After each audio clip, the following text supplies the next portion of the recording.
بسم اللہ الرحمن الرحیم۔ السلام علیکم ورحمۃ اللہ وبرکاتہ۔ اب میں ابھی آتے ہوئے ایک آیت میں نے پڑھی اور اس کی تفسیر جب میں دیکھ رہا تھا تو تھوڑی دیر کے لیے رکا میں۔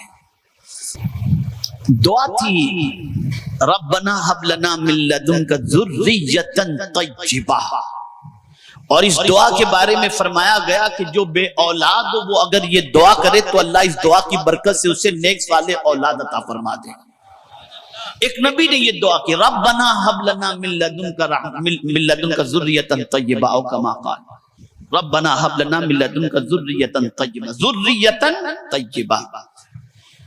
اب اس کی تفسیر میں مفسر نے ایک قول لکھا ہے جس نے طبیعت خوش کر دیا۔ الحمدللہ فرماتے کہ بچہ اللہ عطا کرے، اللہ کا شکر ادا کرو کہ مولا تو نے بچہ عطا کیا۔ کس بات پر؟ شکر تو ادا کرنا ہے کہ تو نے عطا کیا۔ مولا تیرا شکر اس بات پر ہم عطا کرتے ہیں کہ تو نے بیٹا تو دیا، لیکن تیرے ایک بندے کی پرورش کی ذمہ داری تو نے ہمیں عطا فرما دی۔ ایک تیرے بندے کی پرورش کی ذمہ داری تو نے ہمیں عطا کر کے ہم پر تو نے بڑا احسان کیا ہے۔ اے اللہ ہم تیرا شکر ادا کرتے ہیں۔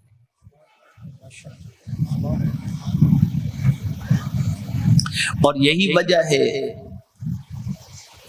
کہ حضرت ابراہیم علیہ الصلاۃ والتسلیم کے یہاں جب حضرت اسماعیل علیہ السلام کی ولادت ہوئی تو انہوں نے کیا کہا؟ الحمدللہ الذی وہب لی علی الکبر اسماعیل و اسحاق ان ربی لسمیع الدعاء۔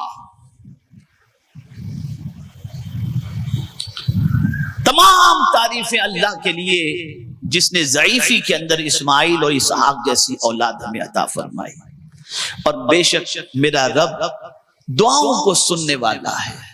یہاں میں ایک بات عرض کر دوں، عمر چاہے جتنی ہو جائے، معاملات کچھ بھی ہو جائیں، اسلام میں مایوسی نام کی کوئی چیز ہے ہی نہیں۔ اور قرآن ہمیں بتا رہا ہے کہ اے بندو اس بات کو ذہن میں رکھو، مولا جب چاہے جسے چاہے اولاد کی دولت سے مالا مال فرما دے، اس پر یقین رکھنا چاہیے۔ لیکن اب دیکھیے یہاں سے تیور چینج ہوتا ہے، دعا مانگنے کا انداز چینج ہوتا ہے۔ انداز کیا ہوتا ہے؟ ادھر بچہ پیدا ہوا، اب فکر کیا ہوئی حضرت ابراہیم علیہ السلام کو؟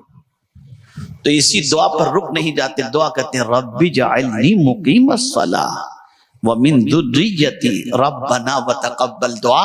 پہلی دعا تو نے قبول کر کے بیٹا عطا فرما دیا، اب تیری بارگاہ میں عرض ہے مولا مجھے اور میری ذریت کو نماز قائم کرنے والا بنا۔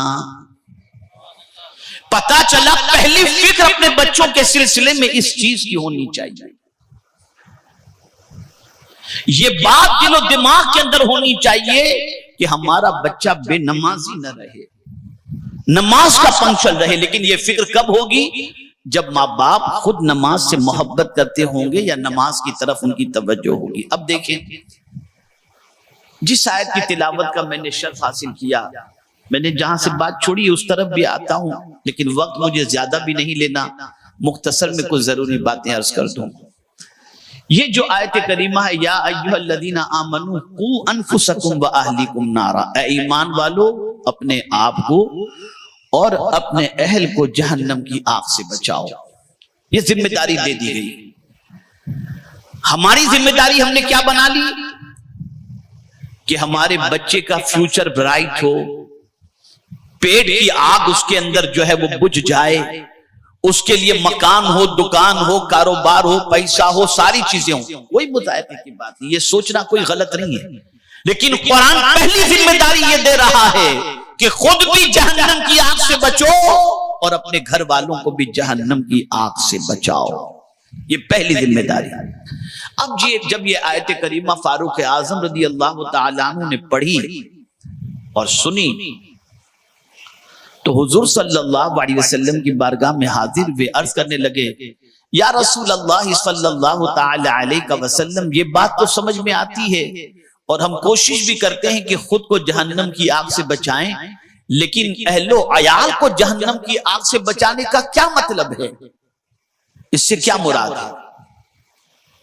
اب اسے آپ ذہن میں محفوظ رکھ لیں اس سے مراد حضور صلی اللہ علیہ وسلم نے ارشاد فرمایا جن باتوں سے اللہ نے تم کو بچنے کا حکم دیا ان باتوں سے اپنی اولاد کو روکو، اور جن باتوں کے کرنے کا اللہ نے تم کو حکم دیا اپنی اولاد کو بھی ان کاموں کی طرف مائل کرو۔ یہ ہے اپنے اہل و عیال کو جہنم کی آگ سے بچانا۔ میرے پیارے آقا صلی اللہ تعالی علیہ وسلم کے پیارے دیوانوں، یہاں سے یہ بات سمجھ میں آئی ہمیں اپنے بچوں کو ان راستوں پر چلانا ہے جن راستوں پر چلنے کا حکم اللہ نے عطا فرمایا، ان راستوں سے بچانا ہے جن راستوں پر چلنے سے اللہ کے رسول صلی اللہ علیہ وسلم نے اللہ عز و جل نے منع فرمایا۔ ہمارا حال یہ ہے بچے پیدا ہو گئے، خود سے بڑے ہو گئے، ہم کسی چیز پر توجہ نہیں دیتے، بڑا ہونے کے بعد اسے اپنا حق یاد دلاتے ہیں۔ اب میں آپ سے پوچھنا چاہتا ہوں میرے پیارے آقا صلی اللہ تعالی علیہ وسلم کے پیارے دیوانوں، رسول اعظم صلی اللہ علیہ وسلم نے فرمایا بچے کا نام اچھا رکھو، اچھے نام کی بنیاد پر تمہارے بچے پر نام کا اثر پڑے گا، نام کی برکتیں ہوں گی، نام کی وجہ سے اچھی عادتیں اس کے اندر ہوں گی، اور اس کے بعد تحنیک کے لیے کسی بزرگ کی گود میں اپنے بچے کو دے دو تاکہ وہ کوئی میٹھی چیز چبا کر، میٹھی چیز اپنے منہ سے لگا کر تمہارے بچے کے منہ کے اندر رکھ دیں تاکہ اس تحنیک کی بنیاد پر تمہارے بچے کی عادتیں اس بزرگ کی عادتوں جیسی عادتیں بن جائیں۔ اللہ اکبر۔ رسول رحمت صلی اللہ علیہ وسلم کے دور پاک کے اندر مدینے میں کوئی بچہ پیدا ہوتا تو اس مسلمان گھر میں پیدا ہونے والے بچے کو لے کر سب سے پہلے حضور کی بارگاہ میں حاضر ہوا جاتا۔ میرے آقا صلی اللہ علیہ وسلم دعائیں بھی عطا فرماتے، تحنیک بھی دیتے۔ تحنیک کا ایک طریقہ یہ بھی میں نے آج حدیث مبارکہ میں پڑھا کہ حضور صلی اللہ علیہ وسلم کھجور چباتے اور چبانے کے بعد وہ کھجور کو میٹھا سا تھوڑا سا اس کے منہ میں رکھ دیتے، اور کھجور کا جو تھوڑا سا بچا ہوا چھلکے جیسا اوپر کا جو ہوتا یا پتلا یا اندر کا جو گدا ہوتا اسے حضور صلی اللہ علیہ وسلم بچے کی تالوں میں چپکا دیا کرتے تھے۔ یہ تحنیک کا ایک حضور کا طریقہ بتایا گیا ہے۔